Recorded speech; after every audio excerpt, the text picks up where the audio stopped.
Este programa está patrocinado por la Asociación de Talentos Emprendedores, AT Emprendedores, con su área de servicios, capacitaciones online y su tienda online.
Buenos días amigos, bienvenidos a otra entrega de Talentos 4x4. Mi nombre es María Andreina Gómez y hoy tengo un invitado de nivel. De verdad que me siento contenta y ambos se los presento. Mi invitado se llama Alberto Barbosa. De carrera base, él es economista, un posgrado en Administración de Empresas, magíster de Banca y Finanzas, es certificado en Psiconeurolingüística. Tiene más de 32 años de experiencia, esto en la industria petroquímica, de plásticos, de alimentos, de finanzas y servicios. Ha asumido cargos de presidencia, vicepresidencia, director, gerente general, conferencista, facilitador, consultor y es coach. Aparte de eso, tiene diferentes vertientes de expertise. Ha trabajado en la parte de liderazgo transformacional, planificación estratégica acelerada, sistemas balanceados, integrales e integrados de indicadores, diseños de salas situacionales, sistemas de confiabilidad operacional, evaluación del desempeño de empresas, desarrollo de modelos de madurez organizacional, desarrollo de capital intelectual, desarrollo y gestión de sistemas integrados de calidad, auditoría de sistemas integrados de gestión, desarrollo de sistemas de servicios integral para el cliente, planificación de talento humano basado en competencias. Dentro de lo que es el proyecto que nosotros llamamos capacitaciones online en los programas de formación de líderes y planificación estratégica. Doctor Barbosa, es un placer para mí, de verdad que es un orgullo tenerlo acá, entrevistarlo, conocerlo. Muchas gracias, María Andreina. Es un honor para mí acompañarte en este programa tan importante. Y bueno, realmente me siento muy achicopalado con tanta deferencia de tu parte. Muchísimas gracias. Bueno, doctor, no, al contrario. Usted sabe que para mí, yo creo que eso es por formación y mucha gente dice que por el tema de ser andina, ¿no? Pero mis respetos a las personas que de alguna manera han logrado formar y ser parte de la formación de la sociedad del conocimiento, porque entre todas las áreas que usted ha participado, ha capacitado a otros, ha sido parte de la industria petroquímica que fue tan importante y en algún momento volverá a retomar todos esos caminos de antecedentes y de experiencia, que era, yo creo que el sueño de todo profesional en Venezuela, trabajar allí. Y aparte de eso, sigue todavía en la lucha desde el punto de vista político, desde el punto de vista de capacitación, queriendo transmitir ese conocimiento que tiene, y eso es de admirar, porque no todo el mundo, hay gente que llega a determinado momento y dice, bueno, ya no más, ya di lo que tenía que dar y ya lo que quiero es descansar. Yo creo que usted es ese tipo de personas en las cuales espero transformarme, que nunca va a querer descansar, sino que al contrario siempre va a querer seguir dando lo mejor de sí, ¿no?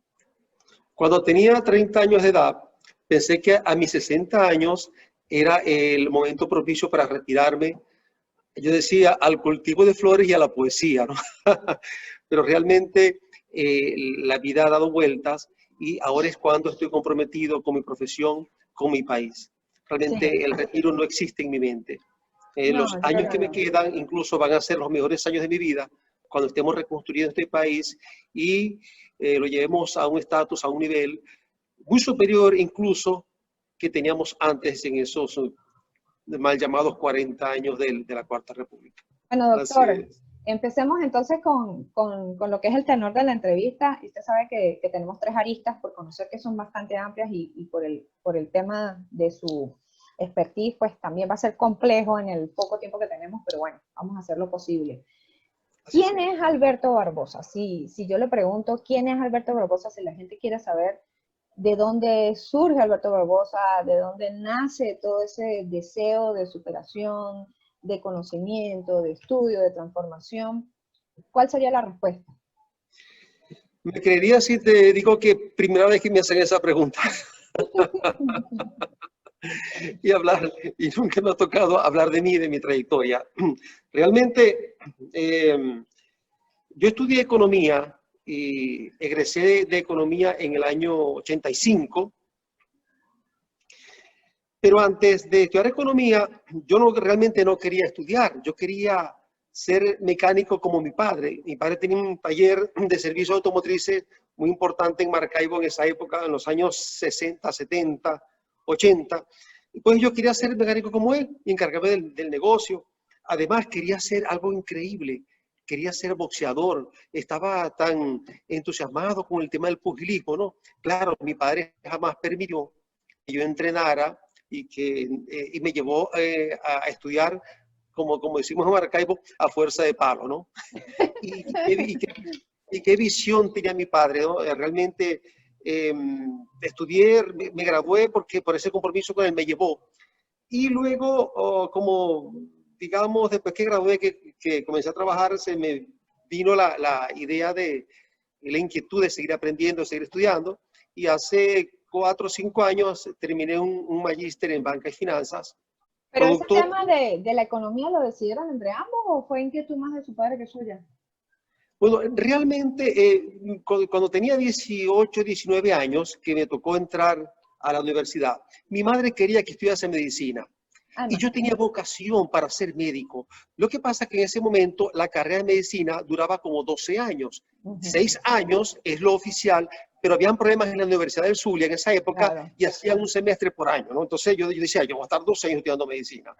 Un primo, mío- un primo mío que, porque yo soy hijo único, apenas una hembra y yo, pero Ujú. tengo un primo que era mi hermano mayor, que él me decía que yo tenía que ser ingeniero, que yo no podía ser mecánico, porque los mecánicos les reportan a los ingenieros, yo tenía que ser ingeniero. Entonces me llevó a estudiar ingeniería.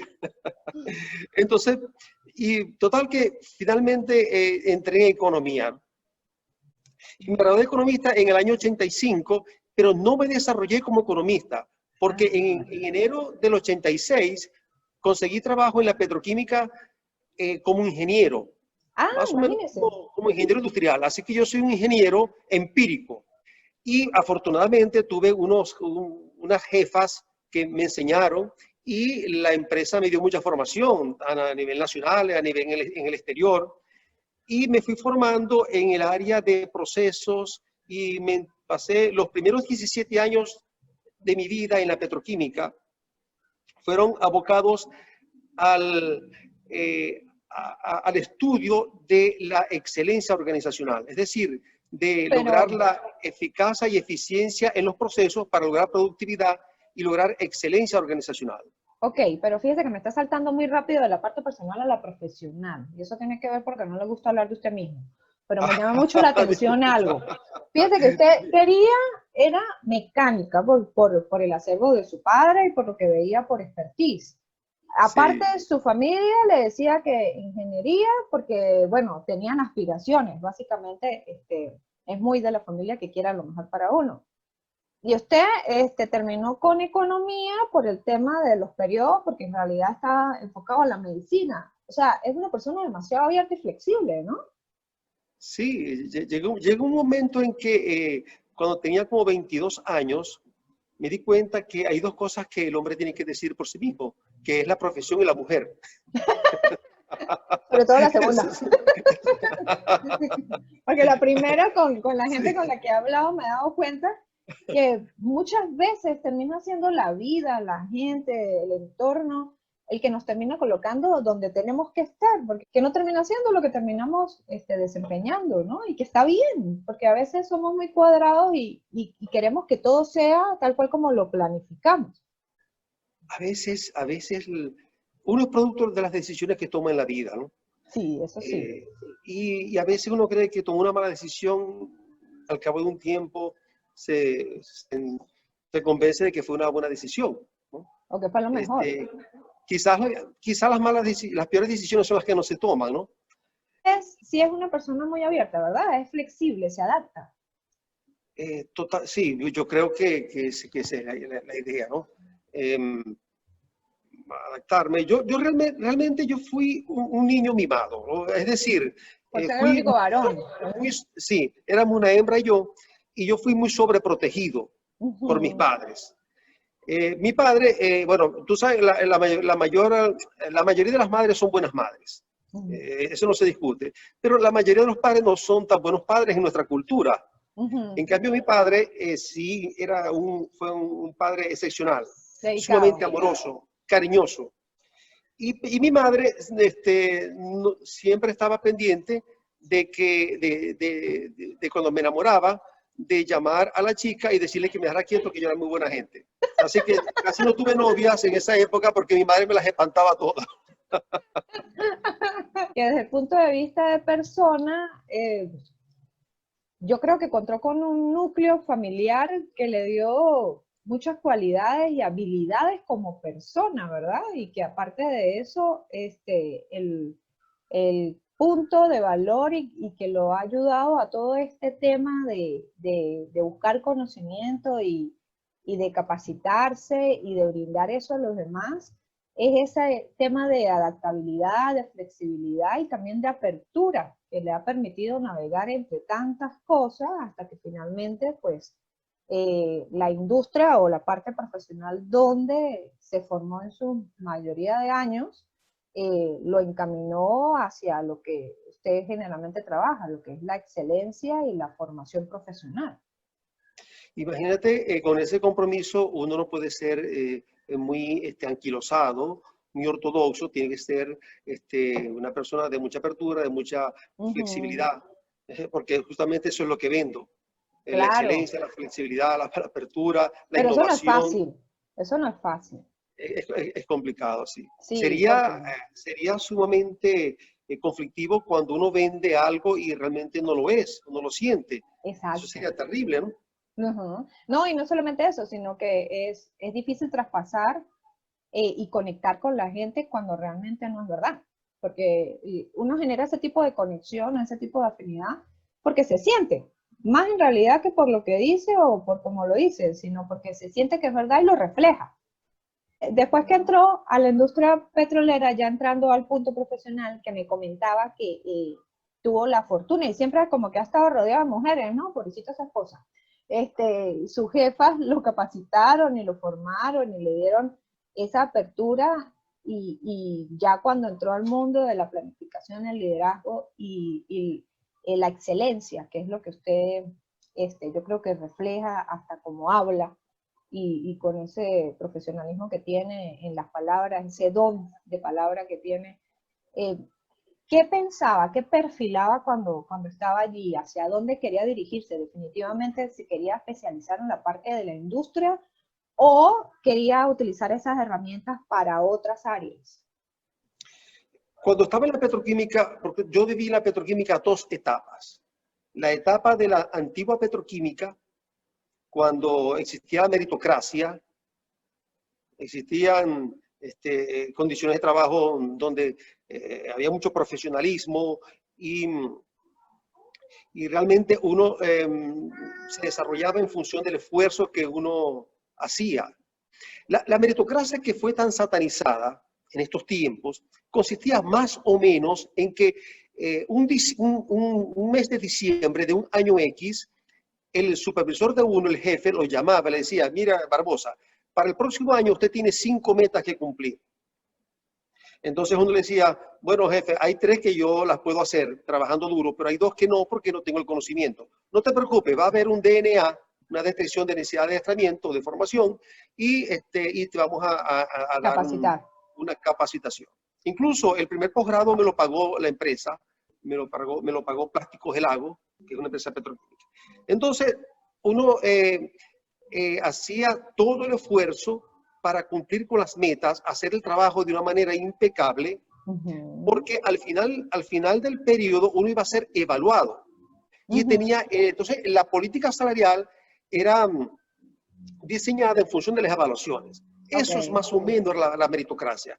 Y eso se destruyó. ¿Y cuál es el resultado que tenemos actualmente? Una industria petrolera y petroquímica destruida. Y yo creo que un recurso también muy mal acostumbrado a que cree que todo se lo merece solamente porque sí. Yo creo que esa ha sido una de las cosas más perjudiciales a nivel profesional, hablando sin tratar de meter lo político, sino desde el punto de vista de profesionales y talentos que se han desempeñado en diferentes entes, ¿sí? Tanto públicos como privados. De que ayer también lo hablaba y en estas entrevistas me he nutrido mucho de eso, de ver las opiniones de los demás, y yo creo que muchos coincidimos en que el profesional que le gusta lo que hace, le gusta sentirse útil, igual que a todos, le gusta ver sus resultados y recibir en función de lo que provee, pero más allá de eso también le gusta ver el progreso del entorno.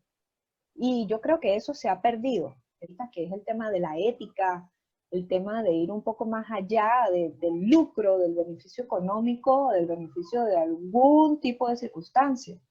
Desde su punto de vista como profesional, como economista, ¿por qué cree que todo esto desaparece más allá de lo político? ¿Por qué el recurso o los profesionales bajamos esos niveles de expectativa? Es una situación que es la situación país. Definitivamente, el haber destruido la meritocracia, el esfuerzo, y antes, en los 40 años de la democracia, teníamos que era una democracia imperfecta, evidentemente mejorable, y nosotros, pero no sabíamos lo bella que era realmente. Claro. Siempre el Estado populista, paternalista, ha hecho que la gente no se haga cargo de sí misma. Y eso es negativo. Entonces, que la gente espera que el Estado le dé todo. Que el Estado le dé casa, que el Estado le dé trabajo, que el Estado le dé carro, que el Estado le dé mujer, que el Estado le dé mi padre decía papá gobierno, que es como que el proveedor, el que te mantiene, el que te debe, que también es un mal concepto, porque los padres tienen su responsabilidad hasta cierto tema, pero tampoco es que de por vida te van a mantener porque, no sé, tienes apenas 30 añitos, 35 añitos. Llega un punto en el que ya debes hacerte responsable de ti mismo, y eso va desde el punto de vista de Dios como desde el punto de vista de sociedad, ¿no? Claro. Los estados deben crear las condiciones para que la gente, a través del trabajo, se desarrolle y genere riqueza y prospere, tanto individual como familiarmente. Eso es lo que estamos vendiendo en este momento. Pero usted sabe que educación para el trabajo. A ver, yo siempre he tenido la visión de que esta situación, obviamente, ahorita extremadamente caótica, extremadamente evidente, nadie la puede negar, circunstancias múltiples, obviamente más políticas que de otras, pero yo lo que siempre he dicho es que siempre han existido los dos tipos de personas, ¿no? Siempre han existido los dos tipos de profesionales. El profesional que trabaja porque le toca, que está esperando que hice su último, o su pago, o su beneficio, o su lucro, más allá de lo que estábamos hablando de ese plus. Y el profesional que se identifica con lo que hace, que le gusta, que se enamora, que siempre está en pro de su mejora y de la excelencia, que es lo que venimos hablando. A usted como profesional, ya en ese mundo de la petroquímica, de la capacitación, de donde se fue formando, ¿qué le funcionó o cuáles fueron esas estrategias que le permitieron no contaminarse de ese denominador bajo nivel y que no beneficia a nadie, ni a sí mismo ni al entorno? Bueno, realmente vengo de una familia trabajadora, eso es fundamental. Mi padre trabajó muy duro y nos crió, y eso quedó en el subconsciente, ¿no? Ese aprendizaje, eso fue digamos, un valor aprendido en la familia. Cuando comenzó a trabajar en la petroquímica, no fue propiamente la petroquímica. En ese momento habían lo que se llamaban empresas mixtas. Ajá. Eran unas empresas que, como Plastilago, Polilago, Estizulia, Resilín, eran empresas cuyos accionistas era el Estado a través de la petroquímica de Venezuela, que viven en un 33, 35, 40% de las acciones. Otro 30% de las acciones era de un sector privado, el Grupo Zuliano, un sector empresarial acá en el Zulia, y un 10-15% un socio técnico que era la Mitsui de Japón, el Autoken francesa, y así en función de la tecnología. Entonces eran empresas mixtas donde eran muy rentables, eran vigiladas con un sentido privado, había que producir, había que generar ganancia, había que disminuir los costos, había que ser eficiente y eran exigentes. Entonces, para triunfar en ese ambiente de evaluaciones, de trabajo complejo, eso hace que uno se exija a sí mismo y luego viene la retribución y entiende que la retribución es producto de ese esfuerzo. Entonces uno valora el esfuerzo. En este momento estamos vendiendo lo que es la educación para el trabajo. El venezolano, en la próxima Venezuela que hay que reconstruir, tiene que tener amor al trabajo. Tiene que saber que el trabajo es la única forma de generar riqueza, tanto espiritual como material. Pero por supuesto, el empresario, el nuevo empresario, tiene que también cambiar ciertos paradigmas. Por ejemplo, entender de que la forma de generar riqueza no es a través de la especulación, no es a través del acaparamiento, no es a través de pagarle sueldos miserables a los trabajadores, es a través de la productividad. Creo que allí podemos hacer tranquilamente esa unión entre todo lo que usted está hablando de las estrategias que le sirvieron, que pasan por el tema de la base familia, que es fundamental, porque es donde vemos la experiencia y donde colocamos el foco a lo que debe ser y a cómo debe ser. Luego, la base del trabajo, sabiendo que la responsabilidad y el preocuparse por hacer bien las cosas te dan los resultados que siempre vas a buscar, que es calidad de vida, superación, y el hecho de cómo aportarlo nosotros a través de esta formación casa perfectamente con los temas que usted está haciendo a través de la red en estas capacitaciones online, que yo siento que esos programas, tanto el de planificación estratégica como formación de líderes, lo que quiere es eso, es formar y ayudar a estas nuevas generaciones o a las generaciones como nosotros, que a lo mejor tenemos el conocimiento, pero no sabemos cómo aplicarlo o no tenemos esa habilidad de liderazgo, de poder sumar en esa recuperación tanto de Venezuela como el resto de los países de América Latina, en el mundo, porque ahorita con este tema de pandemia yo creo que la mayoría se están viendo afectados y va a necesitar para las nuevas generaciones, con estas debilidades educativas, con las debilidades de comunicación y con todo lo que es el tema de encierro y de aislamiento, más allá de la tecnología, que si bien ayuda, pero no es accesible todavía para todos, va a quedar como resquebrajado y debilitado y con este tipo de formación se puede ayudar. ¿Piensa usted que es una de las herramientas? O sea, capacitarse en esto que a lo mejor la gente no le llama la atención y que nosotros conocemos como habilidades blandas, pero que al mismo tiempo son los valores que son la base. Un país es rico cuando la gente espiritualmente es rica. Estamos hablando de la educación, de la capacidad. Países que no tienen los recursos, pero ni un 5, 10, 3%, 2% de los recursos que tenemos nosotros y tienen una calidad de vida superior, pero considerablemente. Eso es producto de la educación, de la formación, de la tecnología, del conocimiento. Ese es la base fundamental de la prosperidad. No tanto los recursos físicos o materiales, sino el conocimiento, la tecnología. Y allí es donde nosotros tenemos que apuntar. ¿Sabes qué? Te comento que los primeros años de mi vida me dediqué al desarrollo de modelos de madurez organizacional que tienen que ver con la memoria tecnológica, con la empresa inteligente, la empresa que aprende, montar sistemas de gestión de la calidad, certificar los ISO 9000. Incluso fui uno de los precursores en ISO 9000 en el país en los años, principios de los 90. Cuenta que en Venezuela las normas y las certificaciones de calidad realmente no fueron fundamentales para que las empresas fueran más prósperas. Incluso empresas que certificaban y al año estaban cerrando puertas porque no podían competir. ¿Qué contrasentido más grande ese? Entonces dije, ¿qué pasa con nuestros empresarios, con nuestra gente que no entiende que la excelencia organizacional es importante para la prosperidad y la generación de riqueza? Y dije, ¿será que los sistemas de gestión de la calidad forman parte, son unas acciones estratégicas, según lo dicen las normas ISO, es una acción estratégica? Quiere decir que hay algo más allá. Y me fui al mundo de la planificación estratégica. Y comencé a asesorar a mis clientes en planificación estratégica. Y para mi sorpresa me doy cuenta que los planes no se cumplen tampoco. Realmente es dificilísimo el romper un esquema aprendido. Entonces dije, no, la solución es por otro lado, es liderazgo. Es la capacidad que tiene la gente para transformar realidades.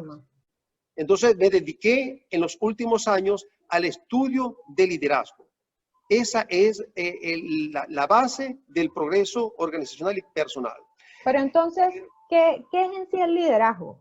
Primero, según Stephen Covey, uno tiene que liderarse a sí mismo antes que pretender liderar a otra gente, ¿no? Pero yo desarrollé un modelo de liderazgo propio, que son 10 competencias que un líder debe tener para transformar realidades, para trascender mediante dejar un legado. Un líder que no deja un legado, entonces pasó inadvertido por este mundo. Entonces, la primera característica del líder es que tiene que saber gerenciar. O sea, saber qué es planificar, qué es organizar, qué es controlar, qué es dirigir. O sea, un líder debe contener dentro de sí un gerente. Porque cuando un líder no sabe gerenciar y tiene el poder del embrujo hacia la gente, es algo sumamente peligroso. Claro. Tenemos ejemplos claros. Ok, segunda. Exactamente. La segunda característica es que tiene que tener la capacidad de visualizar el futuro. Prospectivo. No que sea un Julio Verne o un Walt Disney, pero sí un líder tiene que saber percibir. Anteponerse. Exactamente. Y el futuro se puede describir a través de visiones. Una visión es una fotografía perfecta de uno o de la empresa en el futuro. Como adivinar tendencias, ¿no? Estar en el punto hacia donde van las cosas. Así es. Otra característica del líder es que tiene que saber escuchar, saber entender posiciones, ponerse en la piel del otro. Nada fácil. Entender sus sentimientos, las emociones de su gente. Entonces, primero entender para luego hacerse entender. Empatía, ¿verdad? ¿Ah? Empatía. Sí, es la empatía. Y luego saber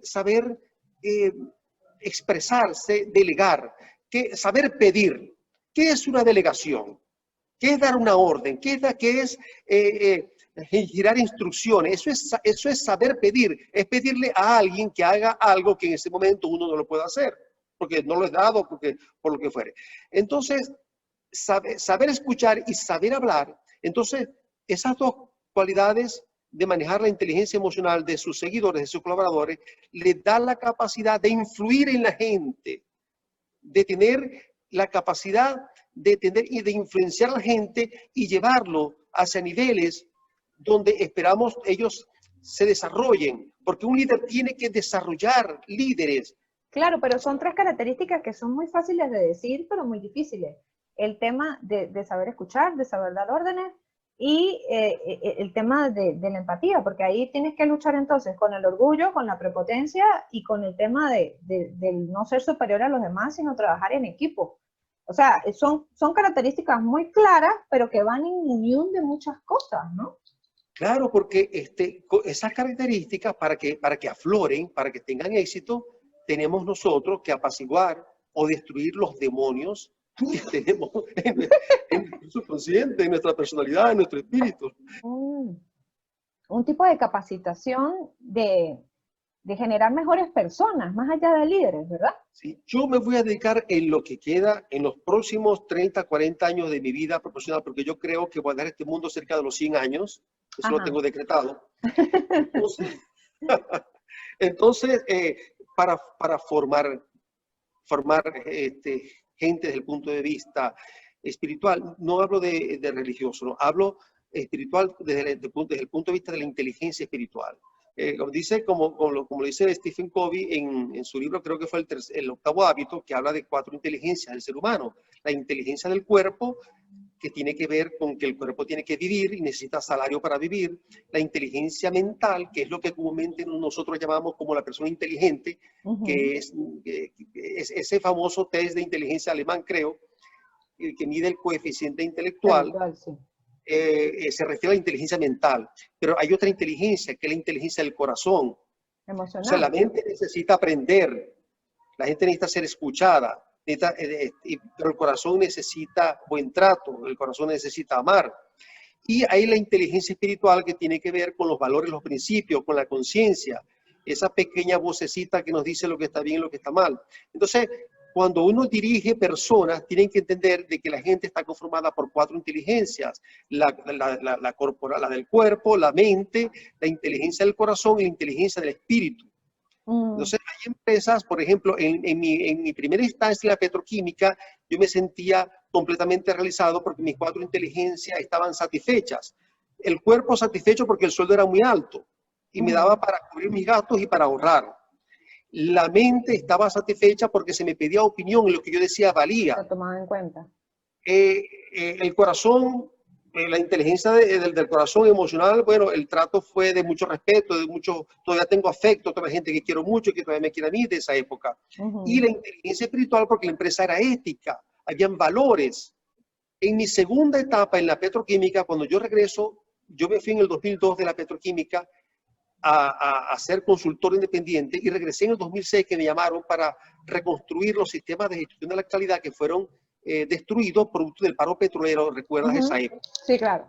Entonces me pareció un reto interesante reconstruir todos los sistemas y en efecto en los primeros 2 años certificamos 13 sistemas de gestión de la calidad en las 4 instalaciones de la petroquímica. Llámese El Tablazo, llámese José allá en Oriente, llámese Morón allá en Carabobo, y la parte corporativa. Empezamos un momento por ahí que me llama la atención. Y cuando retornó, la gente que se encontró, ¿era la misma que había dejado o gente nueva?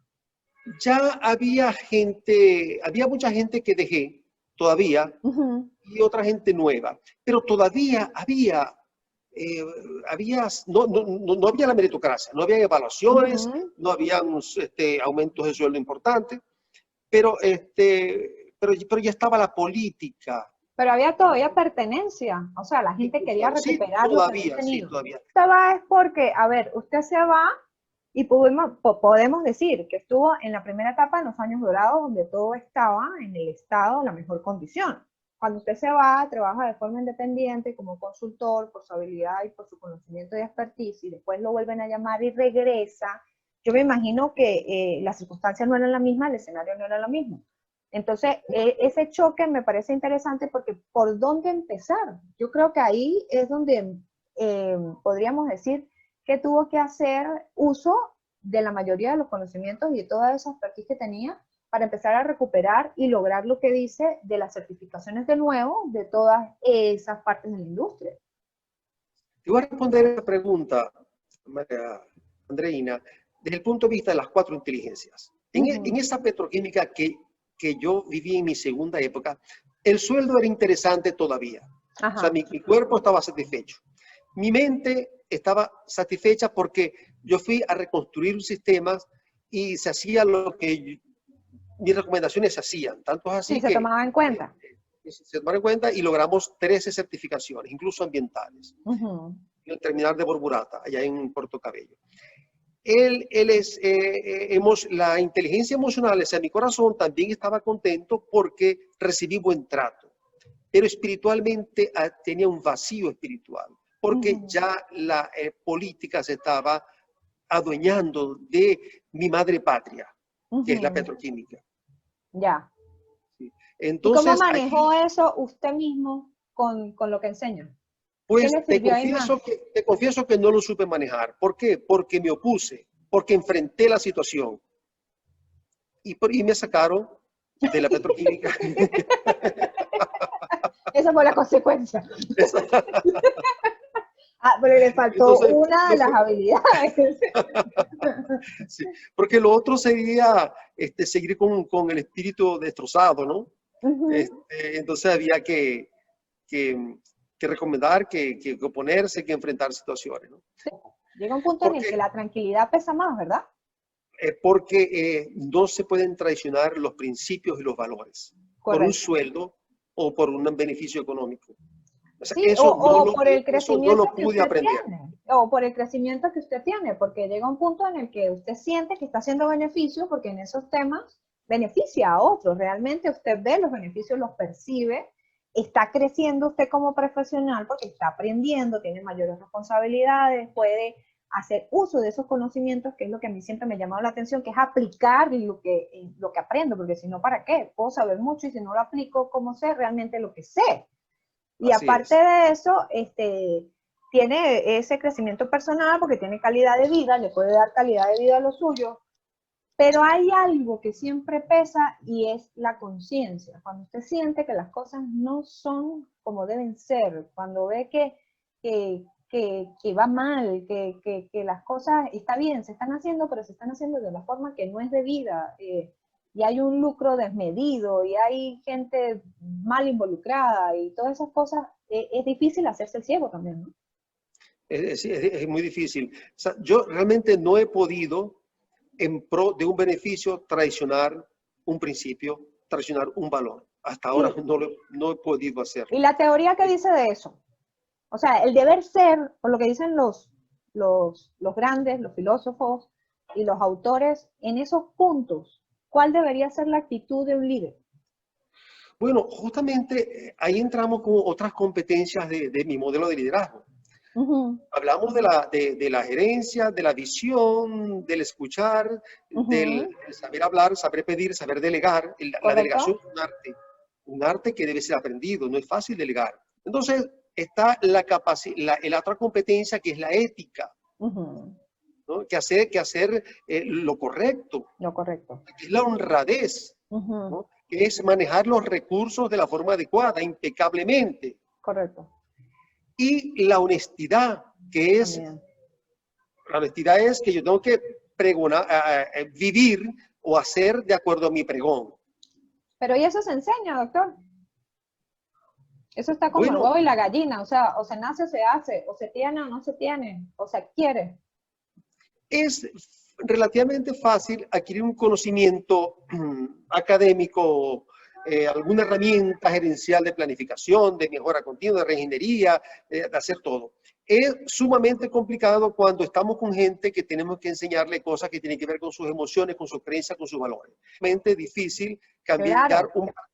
un valor de uno por otro si lo aprendimos durante los primeros 5 años y hemos pasado 30, 40 años viviendo con ese valor y luego nos dicen, no, pero eso no es así, es mejor ser Bueno, yo de creo esta que con manera. eso podemos cerrar esa segunda parte del profesional con dos cosas fundamentales, porque volvimos al inicio.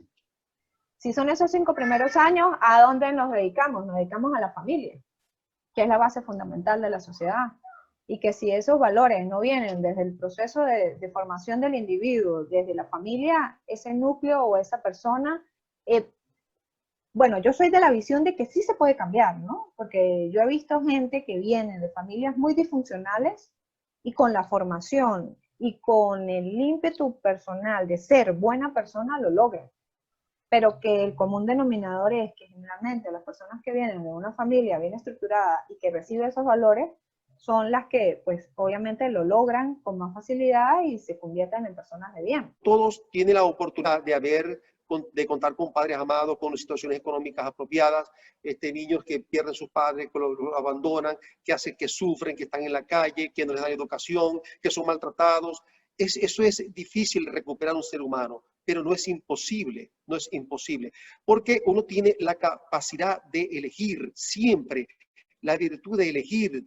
Es decir, yo elijo dar una respuesta diferente a los estímulos específicos que recibo en la vida. Es decir, que sí es factible hacer una reingeniería mental, emocional en el ser humano. Por tanto, podemos siempre cambiar.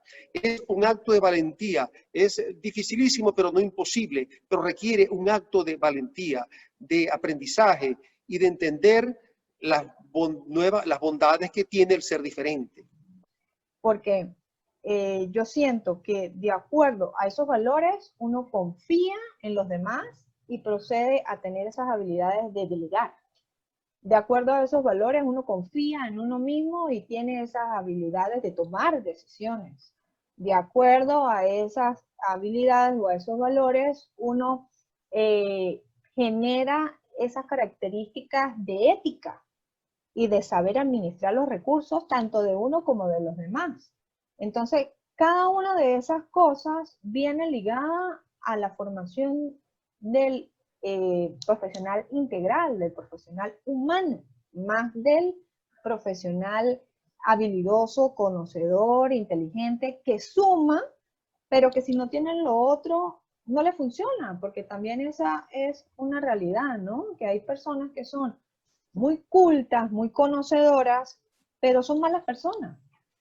Y yo creo que no es tan de valor ni genera tanto éxito como el ser bueno, a lo mejor no en el grado de excelencia máxima, pero la calidad humana no la cambia nada, ¿verdad? Claro, sí, volvemos al tema de las 4 inteligencias, ¿no? Se puede ser muy inteligente mentalmente, pero espiritualmente no ser inteligente. Correcto. Pues se tenga antivalores, pues entonces eso es fundamental. Nosotros, yo soy de la opinión que la recuperación económica de Venezuela, de nuestro país, puede ser relativamente fácil desde el punto de vista que si tomamos a futuro las medidas correctas, diseñamos políticas de desarrollo económico apropiadas, recibimos apoyo internacional en créditos, en préstitos para invertir. Entonces, en un mediano plazo podemos remontar la curva de decrecimiento del Producto Interno Bruto y podemos llevarlo a 0 y después de 0 llevarlo a 1, a 2, a 3 en números positivos. Pero la recuperación moral del país, eso puede llevar hasta una generación o 2 generaciones. Sí, sí, yo siento que sí. Yo siento que de alguna manera es como usted decía, nosotros somos consecuencias de nuestras decisiones, porque eso va desde el punto de vista personal como el punto de vista de familia, el punto de vista de sociedad y el punto de vista de país. Entonces, la universidad destruida tenemos que recuperarla. Los liceos destruidos tenemos que recuperarla. Las escuelas destruidas tenemos que recuperarla. Es decir, el trabajo de educación es arduo, es arduo. Y ahí tenemos nosotros, tú con tu empresa, con tus aliados estratégicos, una gran responsabilidad de la construcción a nivel de información escolástica, académica, pero también información y educación moral, ética y cívica. Crear ciudadanos. Eso es importantísimo. A veces los padres cometemos un error de facilitarle las cosas a nuestros hijos. Y con eso lo que hacemos es adormecerle su capacidad de lucha. Total. Entonces hay que enseñarlos. Sí, así es. Entonces hay que darles herramientas, pero que ellos que valoren las cosas cuando se logran con esfuerzo, no las tiende a valorarlas mucho más. Y que no necesariamente hay que esperar, porque a veces uno, en ese tema que hablamos de la planificación, y usted que es experta en planificación estratégica, uno decía, bueno, no, la educación primero, después la universidad y después el trabajo, porque entonces no puedes hacer 2 cosas al mismo tiempo, y eso es errado, a veces se pueden hacer 2 o 3. Depende la Así es. buena planificación que tengas y la organización y la habilidad, porque hay gente que tiene mucha habilidad y no la aprovecha. Claro, así Doctor, y es. entonces, para cerrar prospectivamente, ¿qué planes tiene? Cómo se ve en el futuro? ¿Qué ha pensado o en qué se quiere involucrar más allá de la participación en este canal que veníamos mencionando, Visión Democracia y su área de metaeconomía, el tema de las capacitaciones donde está dando su aporte para generar ese nuevo liderazgo que necesitamos? ¿Qué otras vertientes le inspiran y quiere participar y crear? Bueno, el Visión Democracia es un canal en formato YouTube por los momentos, pero la idea es que seamos un canal tipo CNN. Estamos soñando con respecto a eso. Un canal que en este momento se creó para contribuir con la recuperación del país, para dar información fidedigna, confiable, y hay varios programas, unos políticos, otros culturales, otros deportivos, y el mío que es netamente gerencial. Mi programa no es político, es gerencial. Tiene que ver con la economía, con tendencias de la economía, tiene que ver con un nuevo concepto que estamos manejando, que es la metaeconomía, que significa más allá de la economía. Así como la metafísica significa más allá de la física, entonces la metaeconomía es que debe haber estamos desarrollando que hay un sistema económico basado en el mercado, pero que crea las condiciones, un escenario de prosperidad para todo aquel que haga un esfuerzo. Es decir, una economía humanista. En ese programa vamos a hablar sobre liderazgo, sobre gerencia, sobre productividad, sobre calidad, sobre servicio al cliente, pues sobre todas esas cosas, esos temas que leíste al principio, ¿no? Okay. Y la idea es que contribuir con la democracia, la libertad, el Estado de Derecho, la prosperidad económica, el bien común y la formación ciudadana. En eso estamos. En eso quiero dedicar esta segunda parte de mi vida profesional, que va a ser mucho más interesante que la anterior, porque vamos a reconstruir y vamos a formar gente, formar líderes que transformen. La clave es el liderazgo. Segunda importancia, la planificación estratégica. Eso es fundamental. Entonces, a eso que queremos dedicarle mi equipo, que estamos trabajando en estas iniciativas. Y por supuesto, ¿qué días lo transmiten y a qué horarios? Mi programa se transmite todos los miércoles a las 7 de la noche. O parte de del programa que está haciendo y de estos temas que al mismo tiempo son muy interesantes para el área del emprendimiento, con esto de lo que estamos planteando en el programa de formación y capacitaciones online, ¿está relacionado con otro tipo de proyectos o está abocado a esos proyectos en específico?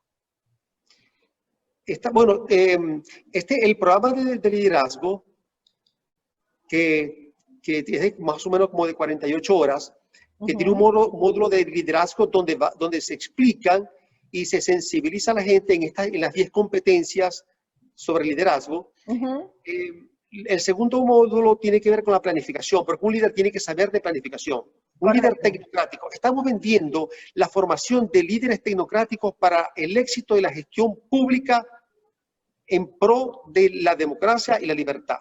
Usted sabe que a mí me llamó mucho la atención porque dentro de los módulos hay uno que se llama Imaginación y Solución Creativa de Problemas. Correcto. Y el otro, Formación de Líderes Trascendentales. Explíqueme un poquito de eso. Sí. Bueno, los líderes trascendentales que trascienden es porque dejan un legado, ¿no? O sea, que camina con gigantes. Como decía al final de la Ilíada de Homero, que decía que digan que viví en tiempos de Aquiles, de los pies alados, que digan que viví en los tiempos de Héctor, domador de caballos, que digan que caminé con gigantes. Pero entonces es muy emocionante eso. Entonces, tenemos que formar esos líderes que caminen como gigantes, que sean unos gigantes, que dejen un legado. El tema de la resolución creativa de problemas o herramientas para análisis de problemas es que nuestros líderes, nuestros futuros líderes, gerentes públicos, llámese presidentes, gobernadores, alcaldes, ministros, tienen que entender que para resolver los problemas de manera permanente hay que identificar las causas raíces que lo explican, es decir, la genética de los problemas. Porque estamos acostumbrados a diseñar unas soluciones para el efecto, y eso es lo que se conoce en calidad como pañitos calientes. Exacto. El problema desaparece temporalmente, pero como sus causas, raíces, están intactas, al cabo de un tiempo el problema vuelve a aparecer. Correcto. Entonces, allí explicamos herramientas y técnicas y métodos para la diagnosis de problemas en su genética, en su genoestructura. Si el cuarto módulo tiene que ver con negociaciones exitosas, un líder o un gerente tiene que saber negociar, herramientas para llegar a acuerdos. Ese módulo está inspirado en un libro de Stephen Covey, creo que fue su última obra, que se llama Negociaciones de Tercera Generación, o la tercera alternativa. Yo lo llamo de quinta generación porque, a mi juicio, Covey faltó mencionar dos tipos de negociaciones que se dan. Entonces llamé este taller, ese módulo, negociaciones de quinta generación. Es ganar para lograr un acuerdo, que ocurra la sinergia. No, y eso es un tema que parece mentira, pero ¿cómo cuesta introducirlo en el mercado? Porque muchas de las cosas que usted está hablando son parte de la filosofía de mi modelo de negocio. Pero estamos en una época donde yo siempre lo decía, ¿no? Sobre todo casi que un canibalismo salvaje donde es sálvese quien pueda. Y no nos damos cuenta que no es sálvese quien pueda, sino que unámonos para salvarnos todos. Y la gente todavía le cuesta entender eso porque nos hemos vuelto como muy individualistas. Sí. Pero yo creo, María Andreina, que estamos en un momento de que la gente está desesperada y puede tener oídos más prestos a nuestro mensaje, a nuestro pregón. O sea, nosotros estamos en el momento, lo que hemos vivido, tenemos que sacarle provecho a esta experiencia. Correcto. Lo que hemos sufrido tiene que servirnos como plataforma para futuros éxitos, futuros triunfos y la futura felicidad. No podemos olvidar lo que hemos vivido, pero que nos sirva para construir una Venezuela como nunca antes la hemos tenido. Por eso el lema de nuestro canal se llama Construyendo Futuro. Correcto, y como dice Emilio Lovera, que es un humorista muy conocido venezolano, pero que más que humorista me parece un humor muy inteligente, que es que debemos dejar eso de tener una memoria corta, porque a nosotros nos pasan las cosas, pero se nos olvidan muy rápido. Y para el doctor Alberto Barbosa como persona, ¿qué viene? Bueno, soy abuelo de 5 nietos. Dios. Y próximamente de un sexto nieto. Tengo 3 hijos. Mucho trabajo, entonces. Se lo pasa súper ocupado. Su madre les hace un seguimiento cerrado. Bueno, en este momento, tú sabes, ya ha pasado ya un año que no los vemos, entonces estamos así como que ya tenemos un poco de angustia, el tema de la pandemia, el tema de los vuelos, entonces estamos desesperados por verlos, por estar juntos. Nosotros no estamos criados para esto que estamos viviendo, para esta diáspora, ¿no? Para eso nos fuimos. No. Y esa es una de las características del pueblo zuliano, del pueblo maracucho, que siempre me ha traído mucho y que tiene mucho que ver con nosotros los andinos, y que yo creo que ahí viene la afinidad, porque siempre he tenido mucha afinidad con el Zulia y con Maracaibo, y debe ser por eso, porque es ese tema de familia y de unión, que es de lo que hablábamos. Y que yo creo que es la forma más genial de cerrar, que es básicamente transformar todo ese aprendizaje que usted tiene en palabras de crecimiento, de transformación y de unión que nos permita generar esos nuevos liderazgos y esos nuevos ciudadanos que ayuden a crear a lo mejor algo que nosotros no veremos, pero que en nuestras generaciones siguientes sí, y que sea esa prosperidad que todos esperamos. De mi parte, muchísimas gracias por este tiempo tan valioso, por esta conversación tan amena, por todos esos elementos que uno en la cotidianidad ve, estudia, lee, pero que hizo en poco tiempo lo que yo trato de hacer en mis clases, que es traspolar todo lo que aprendemos académicamente a la vida real. Y fue casi que una clase magistral esta conversación en la cual se hace ese match entre lo que uno aprende con lo que uno vive y uno dice, he allí el punto de valor de todos estos elementos que generalmente estudiamos y vemos y que sí tienen relevancia y que no es como cuando uno veía esas materias en la academia, decía, esas son las materias de relleno, no son las medulares de la carrera, y resulta que no es así, que esas son las medulares que van a ayudar a que las de relleno, que son los del conocimiento, funcionen, porque si tienes solamente ese conocimiento no lo puedes aplicar. De nuevo, muchas gracias y espero tenerlo más adelante en otro evento especial donde podamos hablar con más detalle de estos temas del programa de formación que me llaman mucho la atención a nivel de lo que me estaba explicando y lo que nos estaba explicando a todos de las negociaciones y los acuerdos de la quinta generación y de cómo utilizar el análisis y el discernimiento para obtener realmente el origen de las problemáticas y lograr soluciones creativas, que yo creo que es lo que nos hace falta. Correcto. Yo me despido de la gente que nos acompaña, los invito a una siguiente entrega y lo dejo para que se despida y para que dé unas palabras de transformación y de aliento para los que están todavía en Venezuela y los que están por fuera luchando para volver y para crear cosas en pro de mejorar las circunstancias y de obtener esa prosperidad que buscamos. Gracias, María Andreina, por esta oportunidad. Te confieso que estoy más acostumbrado a entrevistar que ser entrevistado. Entonces eso me puso un poco nervioso. Pero lo hizo muy bien. Y bueno, la gente, nuestros hijos que están fuera, muchos vendrán cuando las condiciones estén aptas y otros no vendrán. Pero bueno, lo importante es que tengamos la capacidad de visitarlos las veces que queramos, en función de nuestro anhelo de verlos y compartir con ellos. Yo voy a dedicar el resto de mi vida a la reconstrucción del país. Y esto me va a llevar a interactuar mucho con la gente como quizás nunca antes lo he hecho. Voy a estar antes estuve más dedicado a la técnica, al proceso.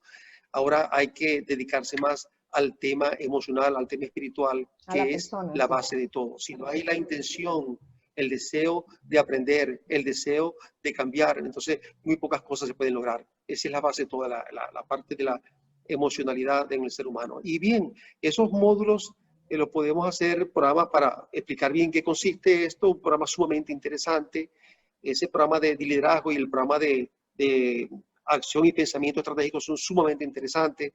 Ahí están incluidos 33 años de experiencia, más todas las cosas vividas, las cosas que funcionan, que no funcionan. En fin, eso está disponible pues para todos nuestros aliados estratégicos, para el crecimiento, la formación, pues y la felicidad profesional y el éxito personal también. Un abrazo, María Andreina. Muchísimas gracias. Muchísimas gracias. Hasta una próxima oportunidad.